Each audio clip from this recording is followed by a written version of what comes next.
Hola, mi nombre es Paola Rosario. El día de hoy estaré dando la introducción al tema y luego más adelante estaré desarrollando parte de este. Entonces, como sabemos, uno de los principales objetivos de la biotecnología es mejorar el manejo y el aprovechamiento de los residuos orgánicos y también buscar alternativas para poder convertir estos desechos o estas fuentes de contaminación en materiales útiles. Entonces, en esta exposición vamos a ver lo que son las proteínas unicelulares o single cell protein. Mi compañera Carla Matos va a estar detallándole y dándole la definición de la misma. Las single cell proteins o proteínas unicelulares son aquellas en las que se utiliza la biomasa de organismos unicelulares, tales como los hongos, las levaduras, las algas, las bacterias, entre otras, a las cuales se le crea unas condiciones óptimas de fermentación para su crecimiento y se alimentan con sustratos enriquecidos de carbono, nitrógeno y fósforo. Históricamente, estas han sido utilizadas como fuentes de alimentos desde tiempos remotos por regiones como México y África. Sin embargo, su gran auge inicia a partir de la Segunda Guerra Mundial, cuando la comida comenzó a escasearse debido a la guerra.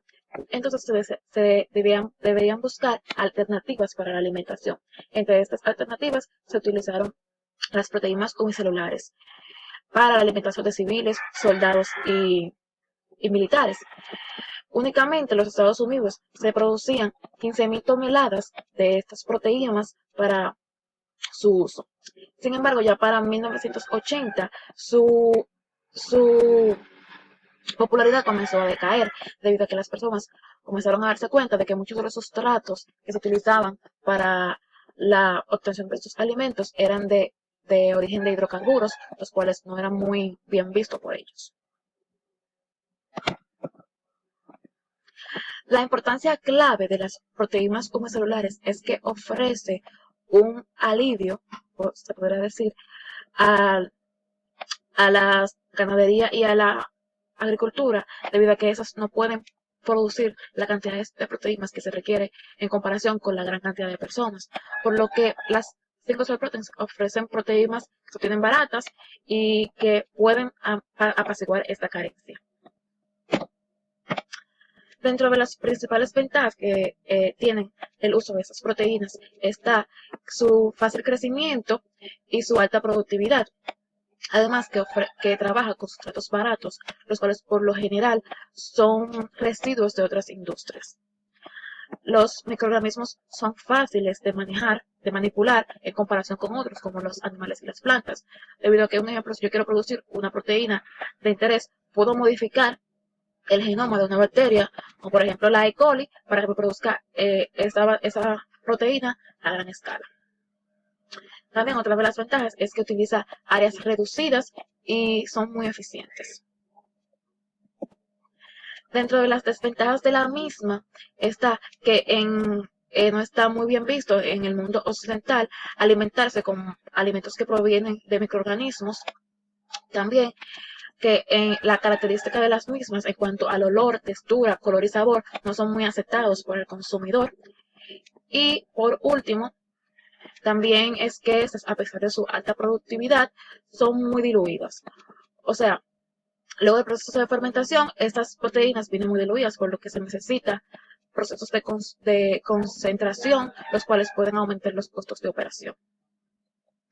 Dentro de los principales sustratos que se utilizan para la generación de proteínas unicelulares, como dije anteriormente, son residuos industriales, entre los que se encuentran principalmente entre los que se encontraban anteriormente los de naturaleza fósil, como los hidrocarburos, entre los que se encuentra el metano, que debido a su cadena corta de un solo carbono, fue uno de los más altos usados porque daba una gran cantidad de eficiencia. También está el metanol, que en su momento fue también uno de los más utilizados debido a su bajo costo y a su gran poder adquisitivo. O sea, se puede encontrar fácilmente en residuos, en heces, etcétera. También está la melaza, que es un residuo industrial, los desechos lácticos, entre otros. Aquí en la columna de la izquierda podemos ver los sustratos y en la columna de la derecha podemos ver los microorganismos que pueden sintetizar proteínas a partir de esos sustratos. Bien, entonces ahora ya les estaré hablando acerca de los aspectos nutricionales de la proteína unicelular. En el lado izquierdo podemos ver un cuadro que presenta la composición porcentual promedio en base seca de los principales microorganismos empleados, que ya mencionamos. Entonces podemos ver que el principal valor de la biomasa microbiana es su aporte de proteína. Según este cuadro, los contenidos de proteína alcanzan un máximo para las bacterias y un mínimo para los hongos filamentosos, dejando a las algas y a las levaduras en una posición intermedia. En el cuadro de la derecha podemos ver el perfil de aminoácidos esenciales promedio en gramos por 100 gramos de proteínas de los principales grupos de microorganismos. Podemos ver que la proteína microbiana, que anteriormente era citada como la de mayor rendimiento, en este caso es deficiente en aminoácidos sulfurados como la cisteína y la metionina, mientras que exhiben mejores niveles en la lisina. Entonces también podemos ver que el perfil de los aminoácidos en las levaduras es bastante favorable y presenta niveles satisfactorios en la mayoría de aminoácidos esenciales. Pero alimentos tan comunes como la leche también presentan deficiencias en algunos aminoácidos. Así que al final el secreto está en la suplementación. Bien, entonces ahora vamos a ver las generalidades sobre el proceso de obtención de la single cell protein. Como sabemos, el proceso de obtención de esta proteína puede involucrar una gran variedad de procesos bioquímicos por la amplia gama de microorganismos que se pueden utilizar. Pero genéricamente la producción de la biomasa puede expresarse a través de la siguiente ecuación. Tenemos una fuente de carbono que es la que se va a fermentar. Esta puede ser cualquiera de los sustratos mencionados. En algunos casos, estos sustratos suelen ser pobres en nitrógeno y en minerales. Por lo tanto, se debe añadir un suplemento con sales de amonio y con fuentes de sustratos minerales. Entonces, esto da como resultado mi biomasa, gases de CO2 y liberación de energía. Entonces, en cuanto a los procesos de obtención de esta proteína, existen muchísimas variedades de procesos en las cuales podemos obtener la single cell protein. Dos de lo que puedo mencionar es a partir del suero, de derivados lácteos y a partir del bagazo de naranja. Algo muy importante es que los microorganismos deben ser, además de ser inoculados en un medio particularmente favorable, tanto como en condiciones nutricionales y en condiciones de competencia. Entonces, por ello es requerido un pretratamiento inicial que garantice el desarrollo de la single cell protein. Entonces, este tratamiento generalmente implica la reducción del tamaño y la homogeneización del sustrato para que sea más accesible el microorganismo y para que sea más fácil de manipular la fermentación. Entonces, también eliminar los agentes inhibidores del crecimiento microbiano, tales como toxinas y trazas de residuos químicos. En algunos casos, cuando el microorganismo empleado necesita metabolizar formas orgánicas más simples, se debe de hidrolizar enzimáticamente o químicamente. También se debe añadir suplementos de nutrientes como fósforo y sales nitrogenadas que sirvan de fuentes de minerales para la proteína unicelular.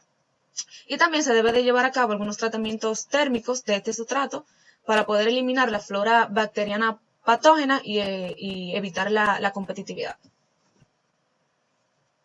Entonces, en cuanto a las perspectivas futuras de la proteína unicelular, podemos decir que a pesar de que existen muchas plantas industriales en Estados Unidos, Finlandia, la Unión Soviética, la antigua Unión Soviética, etc.,